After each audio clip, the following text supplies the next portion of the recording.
Hello students, कैसे हैं आप सब। आशा करती हूँ आप अच्छे होंगे और अच्छे से अपनी पढ़ाई कर रहे होंगे। मैं मोनिका रावत आपका स्वागत करती हूँ आईसीटी वर्चुअल क्लासरूम देहरादून में। बच्चों, आज हम क्लास 12 का जो आपका सब्जेक्ट है फिजिक्स, उसका first chapter electrical charges and field को स्टार्ट करने जा रहे हैं। तो बच्चों, इस चैप्टर में हम चार्जेस के बारे में पढ़ेंगे कि चार्ज होते क्या हैं, किस तरीके से जो है आपका जो चार्ज का ट्रांसफर होता है, ये सब हम इसमें पढ़ेंगे। तो बच्चों, अब हम चलते हैं अपने स्मार्ट बोर्ड की तरफ। तो बच्चों, आपका जो क्लास 12th है, इसका जो पहला चैप्टर फिजिक्स का यानी भौतिक विज्ञान का, वो है इलेक्ट्रिक चार्जेस एंड फील्ड। तो बेसिकली हम ये जानते हैं, हम क्या जानते हैं, हमने ये देखा है, या आप अपनी डेली लाइफ में बहुत सारी चीजें ऑब्जर्व करते हो। जैसे कि आपने देखा होगा कि सर्दियों के टाइम पे जो आपके स्वेटर्स होते हैं, उस पे कई बार आपने देखा होगा कि आपके बाल चिपक जाते हैं। तो ये जो होता है वो बेसिकली क्यों होता है, क्योंकि जो आपके बाल हैं और जो आपके क्या है, आपके जो बाल है वो चार्ज हो रखे। तो चार्ज होने के कारण वो क्या करते हैं, स्वेटर पे चिपक जाते हैं। तो बेसिकली हम इसमें चार्ज यानी आवेश के बारे में पढ़ेंगे कि आवेश या विद्युत आवेश होते क्या है, इलेक्ट्रोस्टैटिक होता क्या है, और हम ये देखेंगे कि किस तरीके से कोई भी जो इंसुलेटेड बॉडी है या जो आपकी वैद्युत रोधी जो भी पिंड है या ऑब्जेक्ट्स हैं, वो किस तरीके से चार्ज होते हैं। तो सबसे पहले हम समझते हैं कि इलेक्ट्रोस्टैटिक क्या होता है, यानी स्थिर वैद्युतिकी क्या होती है।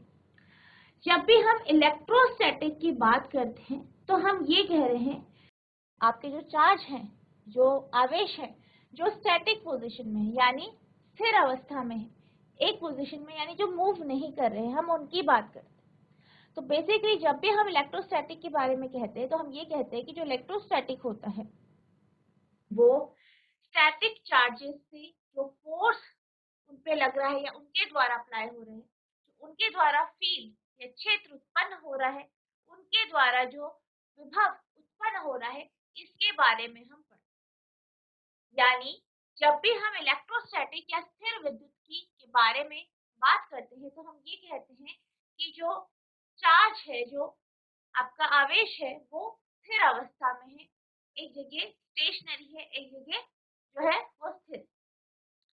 इलेक्ट्रोस्टैटिक स्थिर वैद्युत, electrostatic deals with the study of forces, deals with the study of forces, field and potential arising from static charge। यानी स्थिर वैद्युतिकी के अंतर्गत हम स्थिर आवेशों द्वारा उत्पन्न बलों, क्षेत्रों तथा विभवों के विषय में अध्ययन करते हैं। यानी जब भी हम बात करते हैं इलेक्ट्रोस्टैटिक की, स्थिर वैद्युतिकी की, तो हम किसकी बात कर रहे हैं, एक ऐसे आवेश की कि जो स्थिर अवस्था में, उसकी प्रॉपर्टीज यानी वो किस तरीके का फोर्स अप्लाई करेगा, कैसा फोर्स वो जो है किसी भी दूसरे चार्ज पे अप्लाई करेगा, या किस तरीके की फील्ड वो उसके द्वारा उत्पन्न की जाएगी, किस तरीके का विभव वो उत्पन्न करेगा। अब हम बात करते हैं इलेक्ट्रिक चार्ज यानी विद्युत आवेश की, यानी विद्युत आवेश होता क्या है। तो बेसिकली जब भी हम विद्युत आवेश या इलेक्ट्रिक चार्ज की बात करते हैं तो हम ये कह सकते हैं कि जो आपका पार्टिकल है, जो भी आपका कण है, ठीक है, जो भी आपके पास कण है, वो किस प्रकार का फोर्स एक्सपीरियंस कर रहा है, किस तरीके का वो फोर्स एक्सपीरियंस कर रहा है, या उसके द्वारा किस तरीके का फोर्स उत्पन्न किया जा रहा है, जब भी हम उसे इलेक्ट्रिक या मैग्नेटिक फील्ड में रखते हैं, यानी विद्युत या चुंबकीय क्षेत्र में रखते हैं। यानी जब भी हम विद्युत आवेश की बात करते हैं तो हम ये कहते हैं, क्या कहते हैं, कि जो विद्युत आवेश है वो एक जो है प्रॉपर्टी है, एक गुण है सब एटॉमिक पार्टिकल का, जिसके कारण वो फोर्स को एक्सपीरियंस करता है जब भी उसे हम इलेक्ट्रिक या मैग्नेटिक फील्ड में रखते हैं, यानी विद्युत या चुंबकीय क्षेत्र में रखते हैं। Electric charge is the property of subatomic particle that causes it to experience a force when placed in electric and magnetic field. विद्युत आवेश उपपरमाणिक कणों का वह गुण है जिसके कारण विद्युत और चुंबकीय क्षेत्र में रखे जाने पर यह बल का अनुभव करता है। अब अगर हम आवेश के बारे में पढ़ें या आवेश को समझें तो आप इसको कुछ इस तरीके से समझ सकते हैं। हम एक ग्लास की रॉड लेते हैं, ठीक है, उसे हम सिल्क यानी रेशम का जो कपड़ा है उससे रगड़ते हैं। अब हम क्या करते हैं, दूसरा आप ले सकते हैं, आप चाहे ग्लास की रॉड ही ले लें, आप ग्लास की रॉड ही ले सकते हैं, उसको भी आपने क्या किया, सिल्क के कपड़े से रगड़ दिया। अब आप क्या करेंगे, दोनों के दोनों ग्लास रॉड को आपस में यानी आसपास लेके आएंगे। तो आप क्या ऑब्जर्व करते हैं कि दोनों के दोनों जो ग्लास रॉड है वो एक दूसरे से दूर भाग रहे हैं, एक दूसरे को विकर्षित कर रहे हैं, दूर भाग रहे हैं या रिपेल कर रहे हैं। अब आप क्या करेंगे कि आप प्लास्टिक की रॉड लेंगे और उसे सिल्क के कपड़े से रगड़ें, या आप ऐसे भी कर सकते हैं कि आप कोई एम्बर की रॉड लें और उसे आप जो कैटफर होता है उससे रगड़ें।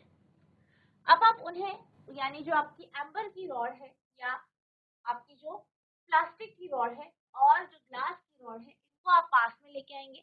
हम इसमें प्लास्टिक की रॉड भी ले सकते हैं। तो हमने जो प्लास्टिक की रॉड ली तो दोनों के दोनों क्या है, दोनों को हमने सिल्क के कपड़े से रगड़ा है, रब किया है। अब हम दोनों को पास लाते हैं तो हम क्या देखते हैं कि ग्लास और प्लास्टिक की जो रॉड है वो एक दूसरे से दूर एक दूसरे के पास जा रही है, यानी अट्रैक्ट हो रही है। क्या हो रही है, अट्रैक्ट हो रही है। अब हम क्या करते हैं, प्लास्टिक की रॉड लेते हैं दूसरी और उसे भी हम सिल्क के कपड़े से रगड़ देते हैं। अब हमारे पास दो प्लास्टिक की रॉड हो गई जिनको हमने सिल्क के कपड़े से रगड़ा।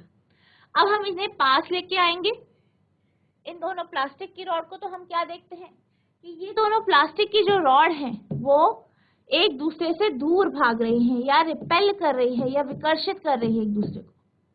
तो हमने क्या देखा, पहला केस जब हम ग्लास रॉड को सिल्क के कपड़े से रगड़ते हैं, दोनों ग्लास रॉड को पास में लेके आते हैं, तो ये दोनों आपस में रिपेल करती हैं, एक दूसरे से दूर भागती है।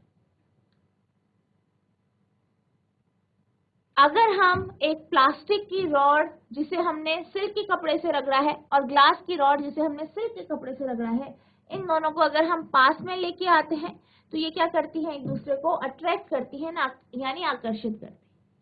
अगर हम दो प्लास्टिक की रॉड लेते हैं जिन्हें हमने सिल्क के कपड़े से रगड़ा है और इन दोनों को पास में लेके आते हैं तो क्या होता है, ये रिपेल होती हैं, एक दूसरे से दूर भाग। तो यहाँ पे हम क्या देख रहे हैं, हम ये देख रहे हैं कि जब हम इन्हें यानी जो आपकी प्लास्टिक की रॉड है, ग्लास की रॉड है, इन्हें हम सिल्क के कपड़े से रगड़ रहे हैं तो आपको इस तरीके का अट्रैक्शन और रिपल्शन दिखाई दे रहा है। वहीं अगर हम इसे बगैर रगड़े या बगैर जो आपने कपड़े से रगड़ा है उसको बगैर रगड़े पास लेके आए तो आपको किसी भी तरीके का कोई भी कुछ भी आपको एक्टिविटी दिखाई नहीं देती।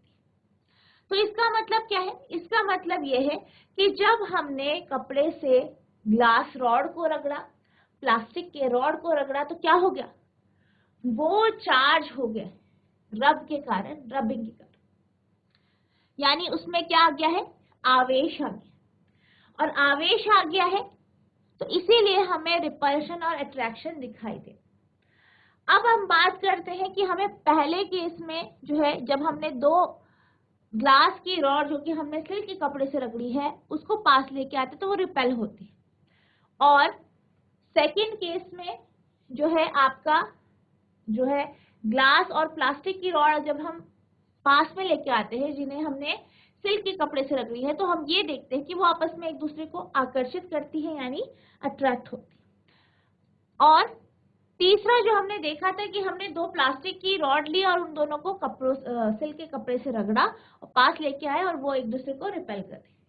तो इससे हमने क्या देखा, इससे हमने ये देखा कि जब हम दो ग्लास की रब्ड रॉड यानी जो रॉड जिसे हमने सिल्क से रगड़ा है वो एक दूसरे को रिपेल कर रही है। प्लास्टिक की जो रॉड हमने सिल्क के कपड़े से रगड़ी है वो दूसरे को रिपेल कर रही है। यानी ये जो रॉड है इन दोनों में क्या चार्ज है? सेम चार्ज, एक जैसा चार्ज हुआ है, एक जैसा आवेश है।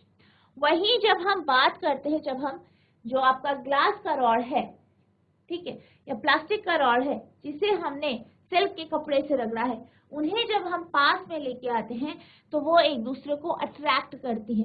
यानी इन दोनों का आवेश जो है वो अलग अलग है, विपरीत। इसका मतलब क्या है? इससे हमें ये पता चलता है कि दो तरीके के आवेश होते, दो तरीके के चार्ज होते, ठीक है। एक आपका पॉजिटिव, दूसरा नेगेटिव। अब इसके अकॉर्डिंग कोई भी बॉडी, कोई भी वस्तु है वो इलेक्ट्रिफाइड हो जाती है, उसमें आवेश आ जाता है। और हमने क्या देखा, इन आवेश के कारण क्या होता है, जो लाइक चार्जेस है, कैसे चार्जेस है, सजातीय आवेश, वो क्या करते हैं, एक दूसरे को प्रतिकर्षित करते हैं। वहीं जो विजातीय आवेश होते हैं, यानी जो अनलाइक चार्जेस होते हैं, वो एक दूसरे को आकर्षित करते हैं, यानी अट्रैक्ट करते हैं। और इसको हम क्या कहते हैं, इसको हम चार्ज की पोलैरिटी या आवेश की ध्रुवता कहते हैं। There were only two kinds of an entry which is called electric charge. वैद्युत आवेश कहलाने वाली राशियों के केवल दो प्रकार ही होते हैं। We say that the bodies like glass or plastic rod, silk, fur, pitball are electrified. यानी हम क्या कह सकते हैं, हम ये कह सकते हैं कि जो प्लास्टिक है, ठीक है, कांच की छड़ है, रेशम है यानी सिल्क जो है, और समूर, सरकंडे की गोलियां आदि पिंड विद्युन्मय है। यानी ये क्या होते हैं आपके, ये आपके इलेक्ट्रिफाइड होते हैं, इनमें ये क्या होते हैं, इनमें जो है आवेश उत्पन्न हो जाते हैं। They acquire electric charge on rubbing, और इन्हें हम क्या कर सकते हैं, रगड़ के इनमें जो है विद्युत आवेश अर्जित कर सकते हैं। There are two kind of electrification, यहाँ पे दो तरीके की इलेक्ट्रिफिकेशन होती है। यानी क्या करते हैं हम, जो हमारे इलेक्ट्रिफिकेशन हम दो तरीके से होता है। एंड वी फाइंड दैट, और हमें क्या पता चला, लाइक चार्जेस रिपेल, यानी एक जैसे जो चार्ज होते हैं, एक जैसे जो आवेश होते हैं, वे प्रतिकर्षित करते हैं या एक दूसरे से दूर भागते हैं। Unlike charges attract each other, और वहीं जो अलग अलग चार्ज होते हैं वो एक दूसरे को आकर्षित करते हैं, अट्रैक्ट करते हैं। The property which differentiates the two kind of charges are called polarity of charge, और ये जो प्रॉपर्टी है जिसके कारण दो तरीके की जो चार्ज है इन्हें हम अलग अलग कर सकते हैं, इसे हम पोलैरिटी ऑफ चार्ज यानी आवेश की ध्रुवता कहते हैं। विद्युत आवेश कहलाने वाली राशि के केवल दो प्रकार ही होते हैं। हम कहते हैं कि प्लास्टिक एवं कांच की छड़, रेशम, समूर, सरकंडे की गोलियां आदि पिंड विद्युन्मय हो गए हैं। रगड़ने पर ये वैद्युत आवेश अर्जित कर लेते हैं। आवेश दो प्रकार के होते हैं तथा हम यह पाते हैं कि सजातीय आवेश एक दूसरे को प्रतिकर्षित करते हैं और विजातीय आवेश एक दूसरे को आकर्षित करते हैं। वह गुण जो दो प्रकार के आवेशों में भेद करता है आवेश की ध्रुवता कहलाता है। अब अगर हम बात करें, जो हमने अभी डिस्कस किया, हमने क्या डिस्कस किया कि जब भी हम ग्लास की रॉड को यानी ग्लास की छड़ है उसे जब हम सिल्क से रगड़ते हैं तो उसमें एक तरीके का चार्ज उत्पन्न हो जाता है, एक तरीके का आवेश उत्पन्न हो जाता है, और जो दूसरा चार्ज होता है वो आपके सिल्क में उत्पन्न हो जाता है। यानी जब भी हम, जिस तरीके से आप यहाँ पे देख सकते हैं, जब भी हम इस ग्लास रॉड को, जो आपको यहाँ पे ग्लास रॉड दी गई है, इसको हम सिल्क के कपड़े से, ठीक है, सिल्क के कपड़े से अगर हम रगड़ते हैं तो क्या होता है, एक प्रकार का आवेश तो आपके ग्लास रॉड में यानी कांच की छड़ में उत्पन्न हो गया, और दूसरे तरीके का आवेश आपके सिल्क के कपड़े में उत्पन्न हो जाता है। और ये दोनों जो आवेश होता है ये अलग अलग होता है। इसे आप कैसे समझ सकते हैं, अगर हम किसी ग्लास रॉड को सिल्क के कपड़े से रगड़ते हैं और फिर अगर हम एक एम्बर की रॉड ले लेते हैं, उसको अगर हम जो कैट फर होता है उससे अगर हम रगड़ते हैं तो हम क्या करते हैं, फिर जो ग्लास रॉड और एम्बर की रॉड है उन्हें पास लेके आते हैं, तो हम ये देखते हैं कि वो दोनों क्या कर रहे हैं, एक दूसरे को आकर्षित कर रहे हैं, अट्रैक्ट कर रहे हैं। इसी प्रकार से ही अगर हम सिल्क के कपड़े को और जो कैट फर है इन दोनों को पास में लेके आते हैं तो हम ये देखते हैं ये भी एक दूसरे को आकर्षित कर रहे हैं। यानी कि दोनों जो आपका कपड़ा है या जिससे आपने रगड़ा है वो प्लस जो आपकी छड़ है, चाहे वो एम्बर है चाहे वो ग्लास है, दोनों क्या होते हैं, रब करके चार्ज हो जाते हैं। जब आप उन्हें रगड़ते हैं तो वो आवेशित हो जाते हैं और दोनों अलग अलग प्रकार के जो चार्ज हैं उनमें हो जाता है, यानी दोनों अलग अलग प्रकार से अलग अलग चार्ज से आवेशित हो जाते हैं। अब बेसिकली ये क्या होता है, एक पेयर में होता है। जब भी इलेक्ट्रिफिकेशन होता है या जब भी हम रब करके जो सब्सटेंस है, जो भी वस्तुएं हैं उन्हें इलेक्ट्रीफाइड करते हैं तो क्या होता है, हमेशा ये पेयर में होता है। यानी अगर एक पॉजिटिव चार्ज हुआ है तो दूसरा नेगेटिव होगा। जैसे अगर हम ग्लास रॉड की बात करें तो अगर ग्लास रॉड पॉजिटिव चार्ज हुई है, ठीक है, तो आपका जो सिल्क का कपड़ा है वो नेगेटिव चार्ज हो जाए। यानी अगर ग्लास रॉड धनात्मक आवेश आया है ग्लास रॉड में, तो जो आपका सिल्क का कपड़ा है, रेशम का कपड़ा है, वो ऋणात्मक, उसमें क्या होगा, ऋणात्मक आवेश आ जाएगा, नेगेटिव चार्ज आ जाएगा। अब अगर हम क्या करते हैं, अगर हम इन दोनों जो ये पेयर है, जैसे ग्लास और सिल्क का कपड़ा है, ठीक है, ग्लास का रॉड सिल्क का कपड़ा है, दोनों चार्ज है, दोनों को हमने रब करा, दोनों क्या है, चार्ज है। अगर हम इन दोनों को पास में लेके आते हैं, ठीक है, जिसे हमने क्या किया था, रब किया था, जो आपस में हमने रगड़े थे, अगर हम इन दोनों को यानी ग्लास की जो छड़ है वो और जो रेशम का कपड़ा है, सिल्क का कपड़ा है, वो दोनों को अगर हम पास में लेके आते हैं तो हम ये देखते हैं कि ये आपस में अट्रैक्ट नहीं होते हैं, जबकि इन दोनों में चार्ज जो है वो अलग है, यानी ऑपोजिट है, लेकिन ये चार्ज नहीं होते हैं। यानी ये क्या करते हैं, एक दूसरे को ना तो अट्रैक्ट कर रहे हैं, ना आकर्षित कर रहे हैं, ना रिपेल कर रहे हैं, और ये क्या हो गए हैं, ये अगर हम इन्हें इलेक्ट्रीफाइड करते हैं तो ये क्या हो रहे हैं, ये आपस में जब हम इन्हें पास लेके आ रहे तो ये एक दूसरे को अट्रैक्ट या रिपेल नहीं कर रहे। When a glass rod is rubbed with silk, the rod acquire one kind of charge and the silk acquire the second kind of charge. यानी जब हम कांच की छड़ को रेशम से रगड़ते हैं तो छड़ एक प्रकार का आवेश अर्जित कर देता है, यानी जो छड़ है या जो ग्लास रॉड है उसमें एक प्रकार का आवेश आ जाता है, तथा रेशम दूसरे प्रकार का आवेश अर्जित करता है, और जो रेशम है, जो सिल्क है, उसमें दूसरी तरीके का आवेश आ जाता है, चार्ज आ जाता है। This is true for any pair of object that are rubbed to be electrified. और ये हर प्रकार के जो भी आप पेयर लेते हो, जैसे कि आप यहाँ पे ग्लास की रॉड ले रहे हो और सिल्क का कपड़ा ले रहे हो, दोनों क्या होंगे, चार्ज होंगे, दोनों ऑपोजिट चार्ज हो जाएंगे, विपरीत आवेश दोनों में आ जाएगा। एम्बर का जो छड़ है वो लेते हैं और कैट फर लेते हैं, उनको रगड़ते हैं तो उनमें भी दोनों में आवेश आएगा, दोनों ऑपोजिट होंगे। तो यानी ये क्या होता है, ये सारे के सारे जितने भी केसेस हैं सब में ऐसा होता है। यानी हमेशा जब भी आप दो वस्तुओं को आपस में रगड़ते हैं तो दोनों चार्ज होती हैं, दोनों में आवेश आता है और दोनों ऑपोजिटली चार्ज हो जाते हैं। Now, if the electrified glass rod is brought in contact with silk, which it was rubbed, they no longer attract each other. अब क्या होता है, अगर आप जो आपकी ग्लास रॉड है जो आवेशित हो रखी थी, जिससे आपने रगड़कर आवेश जो है किया था, उसे अगर आप सिल्क के पास लेके आते हो, ठीक है, तो आप ये देखते हैं कि ये एक दूसरे को आकर्षित नहीं करते। They also do not attract or repel other light object as they did on electrified. और फिर हमने क्या किया, जब हमने ये देखा कि एक दूसरे को अट्रैक्ट नहीं कर रही हैं, अगर हम इन ऑब्जेक्ट को फिर किसी और वस्तु के पास लेके जाते तो हम क्या देखते हैं कि ये उन वस्तुओं को भी आकर्षित नहीं कर रही।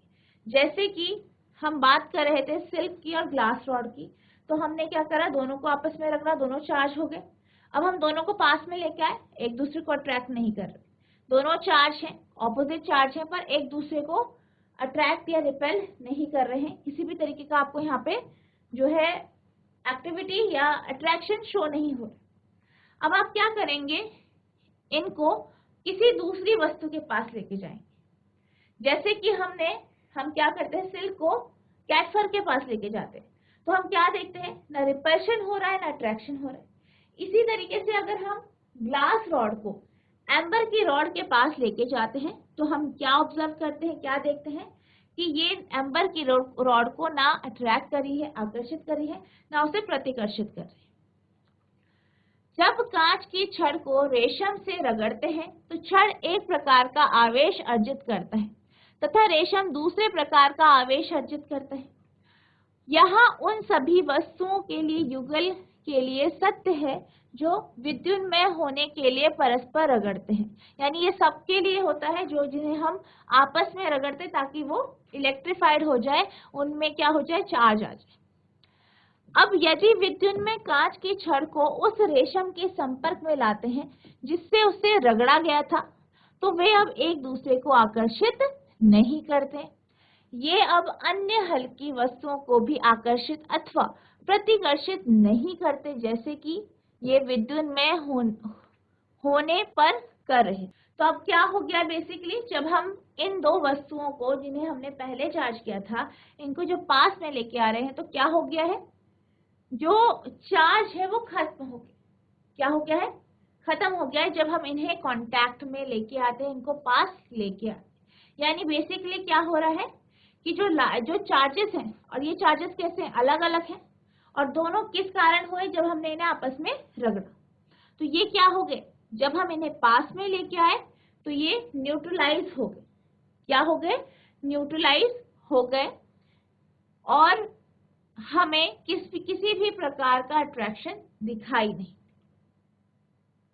तो हमने इसको क्या नाम दिया, इसको जो है पॉजिटिव और नेगेटिव चार्ज नाम दिया गया है।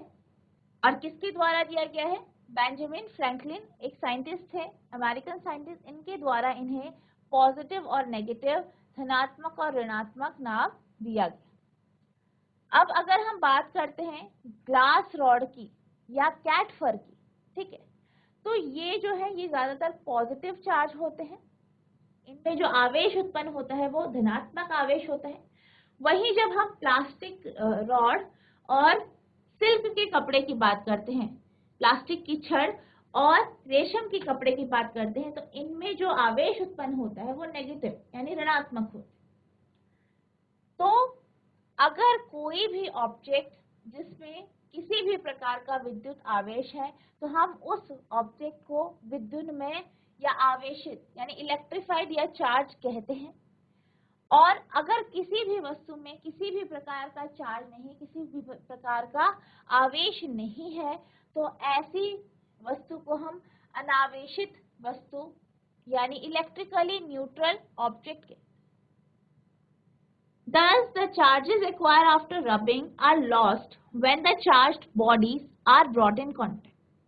यानी जब भी हम आवेशित वस्तुओं को जो कि हमने रगड़ी है, उनको अगर हम पास में लेके आते हैं, तो उनका जो चार्ज है, जो आवेश उनमें उत्पन्न हुआ है, वो खत्म हो जाता है।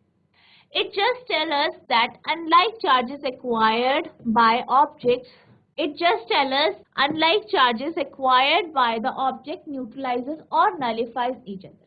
तो इससे हमें क्या पता चलता है कि जो अनलाइक चार्जेस हैं, कैसे चार्ज हैं, जो विजातीय आवेश है, वे एक दूसरे के प्रभाव में जब आते हैं, एक दूसरे के कांटेक्ट में जब आते हैं, तो वो निष्फल हो जाते हैं यानी नलिफाई हो जाते हैं या न्यूट्रलाइज हो जाते हैं।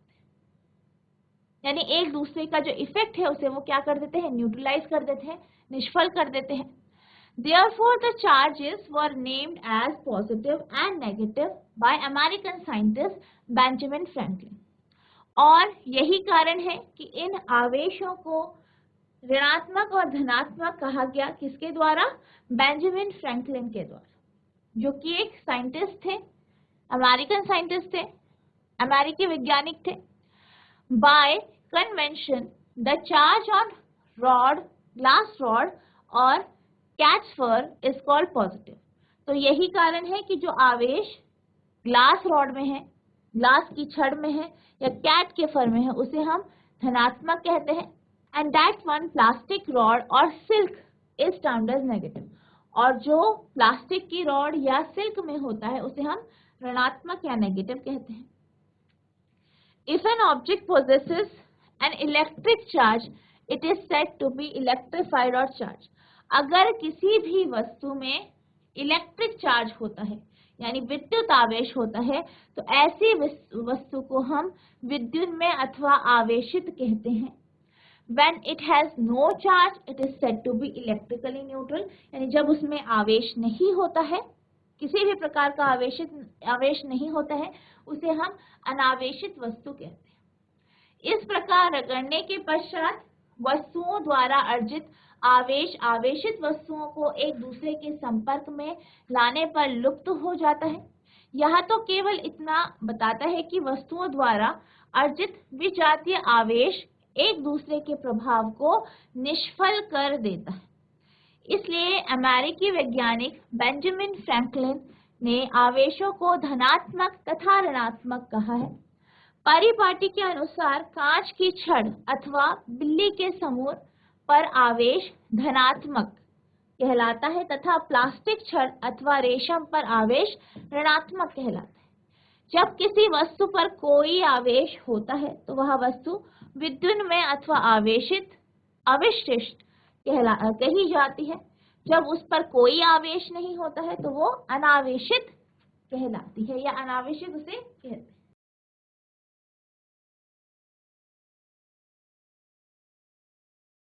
तो बच्चों, आज हमने जो आपका फर्स्ट चैप्टर है फिजिक्स का, भौतिक विज्ञान का, वो स्टार्ट किया, जो कि आपका इलेक्ट्रिक चार्जेस और फील्ड है. और इसमें हमने जो है इलेक्ट्रोस्टैटिक चार्ज क्या होता है, विद्युत स्थितिकी की क्या होती है, ये हमने देखा. इसके बाद हमने चार्ज यानी आवेश क्या होता है, किस प्रकार से कोई भी वस्तु, कोई भी जो आपकी इंसुलेटेड बॉडी है या जो आपकी विद्युत रोधी बॉडी जो है, ठीक है, वो किस तरीके से आवेशित होती है, ये हमने जाना. किस प्रकार के अलग अलग आवेश होते हैं, दो आवेशों के बारे में हमने समझा. आई होप आपको ये कॉन्सेप्ट समझ में आए होंगे. किस तरीके से हम किसी भी वस्तु को आवेशित करते हैं ये हमने देखा. तो आई होप आपको ये सारे कॉन्सेप्ट समझ में आए होंगे. तो बच्चों, आपको क्या करना है, इस टॉपिक को रिवाइज करना है और आगे के जो टॉपिक्स हैं उन्हें समझने की कोशिश करनी है. तो बच्चों, आज के लिए बस इतना ही. मिलते हैं अब नेक्स्ट सेशन में. तब तक के लिए thank you and have a nice day.